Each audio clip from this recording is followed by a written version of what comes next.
Hello friends, let's enjoy study with Pawan channel में आपका स्वागत है। आज मैं लेकर आया हूँ वर्ल्ड हिस्ट्री का एक बहुत ही इंपॉर्टेंट टॉपिक, फ्रांसीसी क्रांति, द फ्रेंच रेवोल्यूशन। देखिए, ये आज का वीडियो जो है पार्ट 2 वीडियो होने वाला है फ्रेंच रेवोल्यूशन का। पार्ट 1 वीडियो मैं कल करा चुका था, उसका लिंक मैं अपने डिस्क्रिप्शन बॉक्स में डाल दूंगा, आप वहाँ जाकर देख सकते हैं। तो ये स्टार्ट करते हैं अपने इस पार्ट 2 वीडियो को। देखिए, ये स्टेट एग्जाम के लिए और जो बीपीएससी टीआरई का जो एग्जाम होने वाला है, काफ़ी ज़्यादा इंपॉर्टेंट टॉपिक है। तो स्टार्ट करते हैं अपने इस वीडियो को। देखिए, इसमें पॉइंट है, पहला पॉइंट है कि रूसो के सिद्धांतों में एक सिद्धांत जिसको अमेरिका की स्वतंत्रता की घोषणा में सम्मिलित किया गया है। रूसो के अनुसार कोई राजनीतिक पद्धति जो जनता के सहयोग पर आधारित न हो, सफल हो ही नहीं सकता है।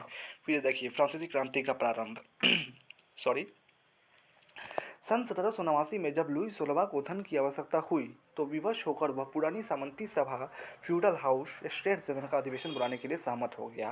ठीक है, धन की आवश्यकता हुई तभी जाकर क्या हुआ था कि जो है स्टेट जनरल का बैठक बुलाने के लिए वो सहमत हो गया, क्योंकि लगभग 175 सालों से स्टेट जनरल की बैठक नहीं बुलाई गई थी। लेकिन फिर 1789 में फिर 175 साल के बाद ऐसा पहली बार हुआ कि क्या हुआ कि स्टेट जनरल की बैठक बुलाई गई थी, क्योंकि धन की आवश्यकता पड़ी थी। इसीलिए 1614 ईस्वी में इस सभा का कोई अधिवेशन नहीं हुआ था में इस सभा का कोई अधिवेशन नहीं हुआ था। अब लुई नए ऋण लेने और कर लगाने के लिए इस सभा की सहमति चाहता था, इस सभा की सहमति चाहता था, यानी स्टेट्स जनरल की सहमति चाहता था वो।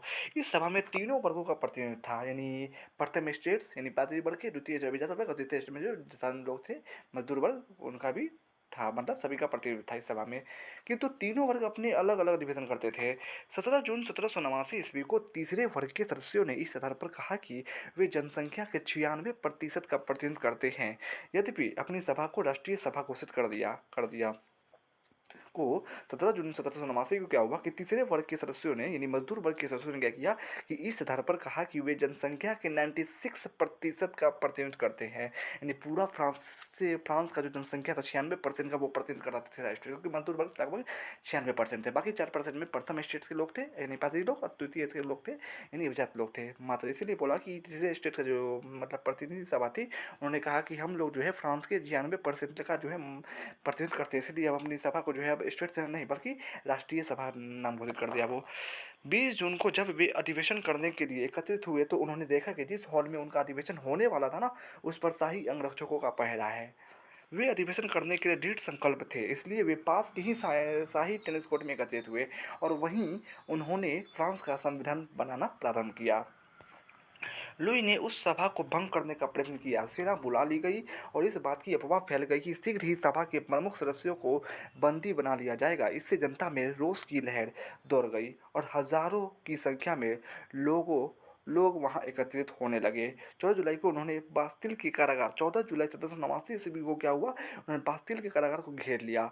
4 घंटे घेरा डालने के बाद वे जेल के फाटक तोड़ने में सफल हुए और उन्होंने सभी बंदियों को स्वतंत्र कर दिया। ठीक है, बास्तिल कारागार की समाप्ति निरंकुश शासन के पतन का प्रतीक थी। बास्तिल कारागार का पतन, इसका मतलब वहाँ के निरंकुश शासन का प्रतीक था वो बास्तिल कारागार, उसका पतन मतलब वो राजा की निरंकुशता का भी पतन की ओर वो संकेत करने लगा। फ्रांस में हर वर्ष 14 जुलाई का दिन जो है राष्ट्रीय दिवस के रूप में मनाया जाता है, क्योंकि 14 जुलाई 1789 ईस्वी को बास्तिल कारागार का क्या था, पतन किया गया था इसीलिए। ठीक है, 14 जुलाई 1700 के पश्चात जो है लुई 16वां राममत के लिए ही राजा बना रहा। ठीक है, 14 जुलाई 1700 के पश्चात लुई 16वां जो था नाम मात्र के लिए ही राजा बना रहा था। राष्ट्रीय सभा देश के लिए अधिनियम बनाने लगी। ठीक है, सॉरी, यहाँ 1789 के हो 1789 हुआ, 1700 लिखा हुआ है, सॉरी मिसप्रिंट है ये। तो 14 जुलाई 1789 के पश्चात जो है लुई 16वां और नाम मात्र का ही राजा बना रहा। अब राष्ट्रीय सभा जो थी वो राष्ट्रीय सभा किसकी सभा थी, तो वो मजदूर वर्ग की सभा थी, यानी फ्रांसीसी तीसरे स्टेट की सभा थी ये। तो वो अब देश के लिए अधिनियम बनाने लगी। राष्ट्रीय सभा ने मानव और नागरिकों के अधिकारों की घोषणा को स्वीकार किया। इस घोषणा के द्वारा कानून की दृष्टि में सब व्यक्तियों की समानता, समस्त सार्वजनिक पदों पर सब नागरिकों की नियुक्ति होने का अधिकार, बिना दंड देने या बंदी बनाए जाने की मुक्ति और भाषण और प्रकाशन प्रेस की स्वतंत्रता के सिद्धांतों को स्पष्ट रूप से स्वीकार किया गया था। ठीक है, मध्यम वर्ग के लिए सबसे महत्वपूर्ण निश्चय वे थे जिनके अनुसार कर का भार सभी वर्गों पर बराबर डालने का निश्चय किया गया और सभी को निजी संपत्ति रखने का अधिकार दिया गया। ठीक है, फिर नेक्स्ट आइए, नेक्स्ट पॉइंट है कि युद्ध और राजतंत्र का अंत। फ्रांस को ऑस्ट्रिया, प्रसा और सेवाई इटली के राजाओं के विरुद्ध लड़ना पड़ा। फ्रांस को जो है ऑस्ट्रिया, प्रसा और सेवाई इटली के विरुद्ध जो है कि राजाओं के विरुद्ध लड़ना पड़ा था। देश से भाग जाने वाले फ्रांस के निवासियों की सेना ने इन तीनों राजाओं की सहायता की। फ्रांस ने सामंतवाद और राजतंत्र की समाप्ति कर दी और अपनी नई संस्थाओं का निर्माण स्वतंत्रता तथा समानता के आधार पर किया। ऑस्ट्रिया, प्रसा और सेवाई ने कुछ दिन पश्चात स्वयं को फ्रांसीसी गणराज्य का सम्राट घोषित किया। क्रांति और नेपोलियन का युद्ध। देखिए, सन 1792 से 1815 ईस्वी तक फ्रांस बराबर युद्धों में फंसा रहा था। इन युद्धों में एक ओर फ्रांस था तो दूसरी ओर अन्य राष्ट्र थे। इस युद्ध में सैनिक दृष्टि से फ्रांस अकेला था, किंतु नेपोलियन के सम्राट बनने से पूर्व संसार के प्रायः प्रत्येक विचारशील व्यक्तियों ने फ्रांसीसी क्रांति के प्रति सहानुभूति प्रकट की थी। सन 1793-96 के मध्य जो है फ्रांसीसी सेनाओं ने लगभग संपूर्ण पश्चिमी यूरोप पर विजय हासिल कर ली। सन 1793-96 के मध्य जो है फ्रांसीसी सेनाओं ने लगभग संपूर्ण पश्चिमी यूरोप पर जो है वो विजय हासिल कर ली थी। नेपोलियन माल्टा, मिस्र और सीरिया की ओर बढ़ा 97-99 में, ठीक है, और तथा इटली से फ्रांसीसियों को बाहर ढकेल दिया गया। तो जब सत्ता पर नेपोलियन का कब्जा हुआ तब फ्रांस ने अपने खोए हुए भूखंड पुनः वापस प्राप्त कर लिए। उसने ऑस्ट्रिया को 1805 ईस्वी में, प्रसा को 1806 ईस्वी में और रूस को 1807 ईस्वी में परास्त किया। ठीक है, नेपोलियन ने ऑस्ट्रिया को 1805 में, प्रसा को 1806 में और रूस को 1807 ईस्वी में परास्त किया। समुद्र के ऊपर ब्रिटिश नौसेना पर फ्रांसीसी अपना प्रभुत्व कायम नहीं कर सके। समुद्र के ऊपर जो है ब्रिटिश नौसेना पर फ्रांसीसी अपना प्रभुत्व कायम नहीं कर सके। यूरोपीय देशों ने मिलकर सन 1813 ईस्वी में लीपजिग में फ्रांस को परास्त किया और इन मित्र राष्ट्रों की सेनाओं ने पेरिस पर अधिकार कर लिया। ठीक है, देखिए, यूरोपीय देशों ने मिलकर सन 1813 में लीपजिग में फ्रांस को परास्त किया, नेपोलियन को परास्त किया और इन मित्र राष्ट्रों की सेनाओं ने पेरिस पर ही अधिकार कर लिया। ठीक है, पेरिस पर अधिकार कर लिया। नेपोलियन पराजित हो गया। जून 1815 में वाटरलू का युद्ध होता है। पुनः विजय हासिल करने का उसका प्रयास सफल ना हो सका। इसके पश्चात वियना सम्मेलन में शांति संधियाँ हुई। फिर नेक्स्ट पैराग्राफ पे चलते हैं, नेक्स्ट पेज पर, सॉरी। क्रांति का परिणाम क्या हुआ? तो क्रांति का एक महत्वपूर्ण परिणाम फ्रांस में सामंतवाद का विनाश था। पुराने सामंतवादी कानून समाप्त कर दिए गए। मध्यम वर्ग के लोगों ने चर्च और समुदाय की भूमि खरीद ली और अभिजात वर्ग की भूमि जब्त कर ली गई। जब नेपोलियन सत्ता में आया तो नेपोलियन ने नए कानून चलाए। फ्रांस की क्रांति का दूसरा अस्थायी परिणाम यह हुआ कि सामंती अर्थव्यवस्था को उखाड़ फेंका गया। सामंती अर्थव्यवस्था की जगह एक नई अर्थव्यवस्था कायम हुई। इस नई अर्थव्यवस्था को ही पूंजीवादी व्यवस्था कहा जाता है। फ्रांस की क्रांति ने राष्ट्र शब्द का आधुनिक अर्थ स्पष्ट किया है। राष्ट्र केवल उस प्रदेश को नहीं कहते जहाँ केवल वहाँ के लोग रहते हैं, बल्कि स्वयं भी लोग राष्ट्र का हिस्सा होते हैं। अब फ्रांस केवल वह देश प्रदेश नहीं रहा जिसे लोग फ्रांस के नाम से जानते थे, बल्कि फ्रांस का अर्थ जो है फ्रांस के लोग समझा जाने लगा। ठीक है, इससे प्रभुसत्ता के विचार का आविर्भाव हुआ। प्रभुसत्ता यानी कोई भी राष्ट्र अपने स्वयं के कानूनों और प्रभुत्व के अतिरिक्त किसी और देश के प्रभुत्व या कानून को समानता नहीं देता। किसी भी राष्ट्र के प्रभुत्ता संपन्न होने का अर्थ यह हुआ कि जिन लोगों द्वारा वह राष्ट्र बना है वे ही लोग उस राष्ट्र की शक्ति और प्रभुता के आधार है। जब नेपोलियन सम्राट बना तो उसने स्वयं को फ्रांसीसी गणतंत्र का सम्राट कहलवाया। हालांकि उसने वहाँ के गणतंत्र को समाप्त कर दिया था। फ्रांस की क्रांति का विश्व पर प्रभाव। यूरोप के लगभग सभी देशों में, दक्षिण और मध्य अमेरिका में अनेक क्रांतिकारी आंदोलन इससे प्रेरित हुए थे। फ्रांस के सैनिक जहाँ कहीं भी गए अपने साथ वे आज़ादी और समानता के विचार भी ले गए। इससे पुरानी सामंती व्यवस्था को धक्का लगा। उन्होंने अधिकृत प्रदेशों में कृषि दासता की प्रथा तथा समाप्त की और प्रशासन का आधुनिकीकरण किया। फिर अमेरिका में क्रांति देखिए। अमेरिकी महाद्वीप में क्रांति का प्रभाव दिखाई दिया। क्रांतिकारी फ्रांस ने अपने उपनिवेशों में, तो फ्रांसीसी क्रांति का प्रभाव अमेरिकी क्रांति में भी देखने को मिला था, इसलिए इसमें इसी टॉपिक में जोड़ दिया गया है इसको। क्रांतिकारी फ्रांस ने अपनी उपनिवेशों दासता की प्रथा समाप्त कर दी थी। पहले का फ्रांसीसी उपनिवेश हैती गणतंत्र देश बन गया। पहले का जो फ्रांसीसी उपनिवेश था वह हैती गणतंत्र देश बन गया। ये नेक्स्ट पैराग्राफ पे चलते हैं।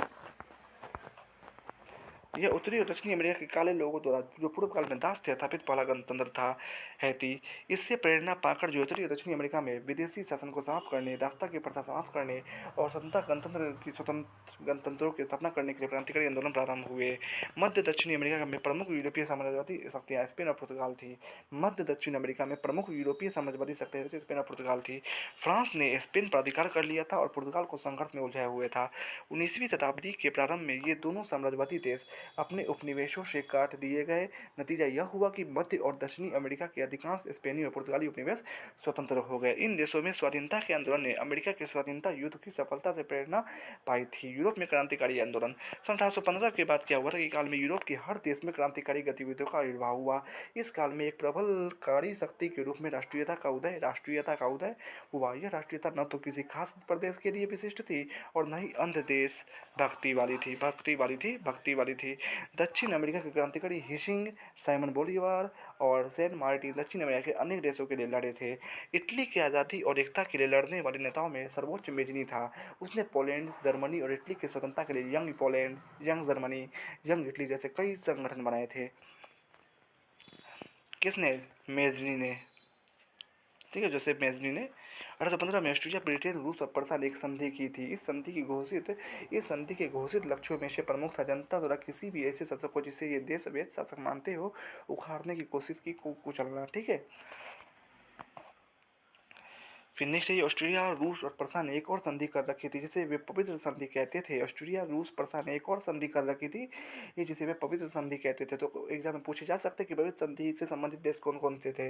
तो ऑस्ट्रिया, रूस और प्रसा थे। ठीक है। इसमें आगे चलकर और शासक शामिल हो गए। यूरोप के क्रांतिकारी आंदोलनों को दबाने के लिए वहाँ के शासकों ने जो उपाय किए वे सफल रहे। सन 1830 में अनेक देशों में क्रांति की चिंगारी दहक उठी। आइए नेक्स्ट पेज पे चलते हैं। फिर ये लास्ट पेज है। फ्रांस का राजा भागकर इंग्लैंड पहुंचा और उसकी जगह लुई फिलिप ने ले ली।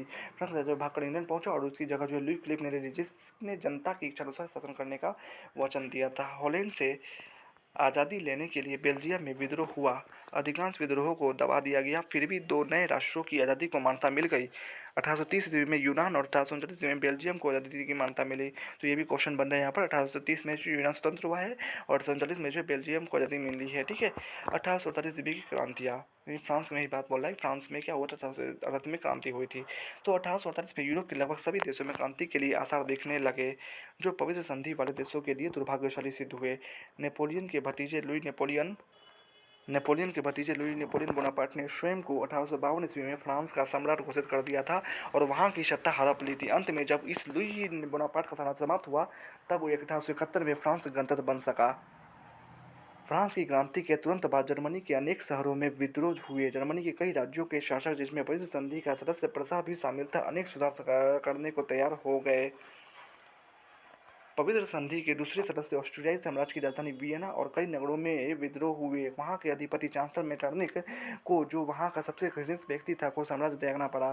सन 1848 की क्रांति के बाद ही क्या हुआ? मेटरनिक को अपना चांसलर का जो पद था ऑस्ट्रिया से वो त्यागना पड़ा। सन 1848 की क्रांति यूरोप की जमी हुई तचरी शासन प्रणालियों को उखाड़ फेंकने में असफल रही। हालांकि इन क्रांतियों ने इन प्रणालियों को अत्यधिक कमजोर कर दिया था।